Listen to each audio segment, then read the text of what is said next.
नमस्कार, मैं हूं प्रियंका संभव और आप देख रहे हैं मनी 9। हम लेकर आए हैं आपके लिए पर्सनल फाइनेंस की खबरों का बुलेटिन मनी टाइम। अगर आप भी हवाई जहाज से यात्रा करना पसंद करते हैं तो आपके लिए है अच्छी खबर। परिवहन, पर्यटन और संस्कृति विभाग से संबंधित संसद की स्थायी समिति ने हवाई टिकट रद्द कराने पर सभी विमानन कंपनियों द्वारा एक समान शुल्क लगाने की वकालत की है।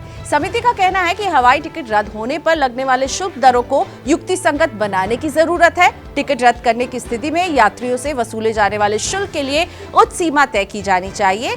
यदि समिति की सिफारिश लागू होती है तो इससे हवाई यात्रियों को एक समान शुल्क की सुविधा मिल सकेगी। बढ़ते हैं अगली खबर की तरफ और ये खबर हमें बता रही है कि सर्विस सेक्टर का हाल कैसा रहा है। कोरोना वायरस महामारी के बढ़ने के बीच नए कारोबार में काफी धीमी गति से वृद्धि हुई है। इस कारण से भारत में सेवा व्यापार गतिविधियां सूचकांक जनवरी में मासिक आधार पर घटकर 51.5 रहा, जो दिसंबर में 55.5 पर था। ये पिछले 6 महीने में विस्तार की सबसे धीमी दर की ओर इशारा कर रही है। परचेसिंग मैनेजर इंडेक्स 50 से ऊपर गतिविधियों में तेजी को सूचित करता है, जबकि 50 से नीचे गिरावट को बताता है। ओमिक्रॉन स्वरूप के तेजी से प्रसार से देश के कुछ हिस्सों में प्रतिबंध लगाए जाने के कारण मांग में कमी देखने को मिली है और इसका असर यहाँ पर भी दिख रहा है। बढ़ते हैं आगे। सरकारी नौकरी का सपना क्यों नहीं होता पूरा, समझाते हैं आपको। केंद्र सरकार के विभिन्न विभागों ने 1 मार्च 2020 तक कुल 8,72,000 पद खाली थे। ये बात राज्यसभा में खुद सरकार ने बताई है। रिक्त पदों के मुकाबले 3 प्रमुख भर्ती एजेंसियां staff selection commission, union public service commission और रेलवे रिक्रूटमेंट बोर्ड ने 2018-19 और 2020-21 के बीच केवल 2,65,468 नियुक्तियां की हैं। सरकार की भर्ती प्रक्रिया धीमी गति से चलाना ही सरकारी नौकरी का सपना पूरा न होने की प्रमुख वजह है। प्राइवेट नौकरियों में आरक्षण देने का रास्ता हुआ बंद। पंजाब हरियाणा हाईकोर्ट ने हरियाणा सरकार के उस आदेश पर रोक लगा दिया है जिसमें हरियाणा में निजी सेक्टर की 75% नौकरियां राज्य के युवाओं के लिए आरक्षित कर दी गई थी। प्राइवेट नौकरियों में आरक्षण के नियम को हरियाणा सरकार ने पिछले साल ही लागू किया था। राज्य में 30,000 रुपए मासिक वेतन वाली प्राइवेट नौकरियां पर यह नियम लागू था। आगे चलकर अगर ऊपरी अदालत भी हाईकोर्ट के इस आदेश पर मुहर लगा देती है तो भविष्य में दूसरे राज्य भी इस तरह का कदम उठाने से परहेज कर सकते हैं। अगर आप LIC का प्लान खरीदने की तैयारी कर रहे हैं तो यह है फायदे की खबर। LIC ने अपने 2 एन्युटी प्लान के रेट को रिवाइज कर दिया है। LIC ने जीवन अक्षय 7 और न्यू जीवन शांति पॉलिसी में एन्युटी रेट को संशोधित किया है। यानी आप अगर इन दोनों पॉलिसियों को खरीदने का मन बना रहे हैं तो पहले रिवाइज रेट जरूर चेक कर लें। जीवन अक्षय की प्लान संख्या नंबर है 857 और न्यू जीवन शांति का प्लान नंबर है 858।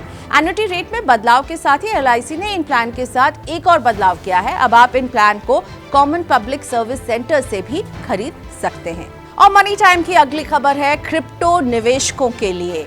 क्या आपने भी क्रिप्टो करेंसी में निवेश कर मुनाफा कमाया है तो अब इसका रिकॉर्ड रखना शुरू कर दीजिए। अगले साल से आपको इनकम टैक्स रिटर्न में इसकी जानकारी देनी होगी। इनकम टैक्स रिटर्न फॉर्म में क्रिप्टो से हुए मुनाफे की जानकारी के लिए एक अलग कॉलम जोड़ा जाएगा। जानकारी देने के बाद आपको इस पर टैक्स भी चुकाना है। इसके बाद ये साफ हो गया है कि क्रिप्टो से हुए मुनाफे को छुपाया नहीं जा सकेगा। अगर कोई इस मुनाफे को छुपाता है तो उसे ब्लैक मनी माना जाएगा। 1 अप्रैल से क्रिप्टो से हुए मुनाफे पर 30% टैक्स, सेस और सरचार्ज भी लगने वाला है।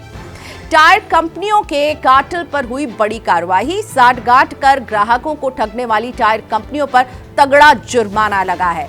भारतीय प्रतिस्पर्धा आयोग कंपटीशन कमीशन ऑफ इंडिया ने 5 टायर कंपनियां Apollo tyre, MRF, CEAT, JK tyre और बिरला टायर पर कुल 1788 करोड़ का जुर्माना लगाया है। इन्हें अनुचित व्यापार व्यवहार का आरोपी माना गया है। इन 5 कंपनियों पर साठगांठ कर टायर कीमतों में वृद्धि करने का आरोप है। इससे बाजार में प्रतिस्पर्धा को चोट पहुंची है।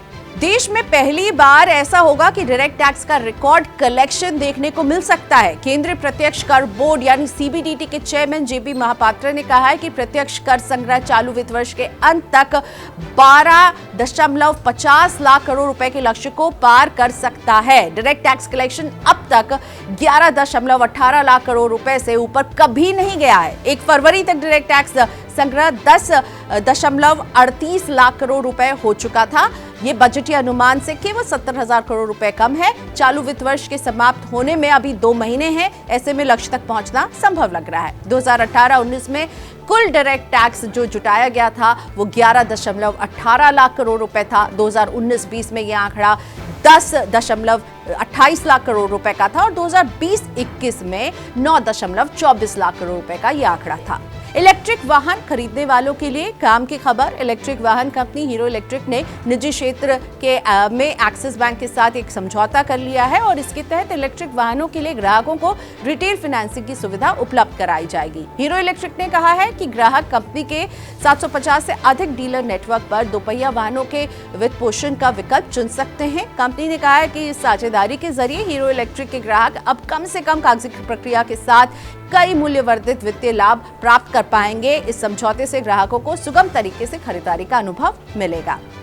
अब जानते हैं फेसबुक को क्यों हुआ एक दिन में सबसे बड़ा नुकसान। ये है मनी टाइम की 10वीं खबर। फेसबुक की बादशाहत के लिए खतरा नजर आ रहा है। फेसबुक के डेली यूजर बेस में भारी गिरावट दिख रही है।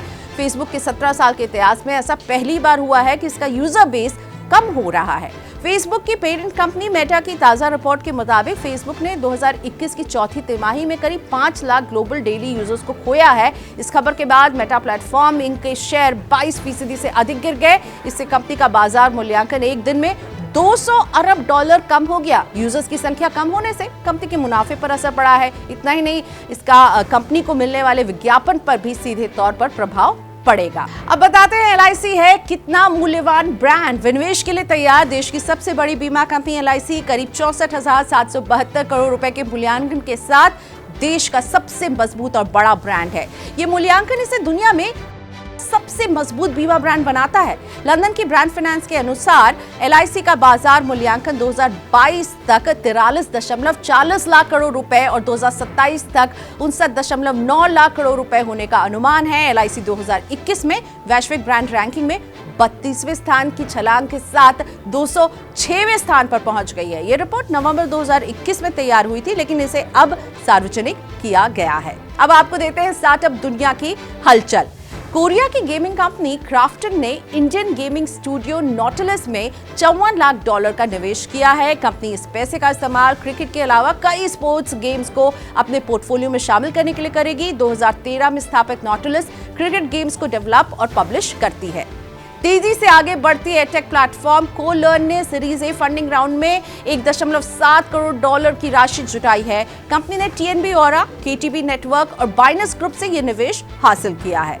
ट्रैवल एक्सपीरियंस ऐप हेडआउट ने सीरीज बी फाइनेंसिंग राउंड में $3 करोड़ जुटाए हैं। इससे पहले कंपनी ने पिछले साल सितंबर में $1.2 करोड़ की राशि जुटाई थी। और चलते चलते IPO अपडेट। मान्यवर ब्रांड की पेरेंट कंपनी वेदांत फैशन का IPO सब्सक्रिप्शन के लिए शुक्रवार को खुल रहा है। इसका प्राइस बैंड 824 से 866 रुपए प्रति शेयर है। कंपनी IPO से 3,149 करोड़ रुपए जुटाना चाहती है। तो इसी के साथ मनी टाइम में हमें दीजिए इजाजत। लेकिन इस तरह की खबर और इसके पीछे के असर को आप समझना चाहते हैं तो मनी 9 को सब्सक्राइब करना बिल्कुल ना भूलें और आप हमारे साथ जुड़ सकते हैं हमारे फेसबुक, इंस्टाग्राम और ट्विटर पर भी। अभी के लिए इजाजत दीजिए। नमस्कार।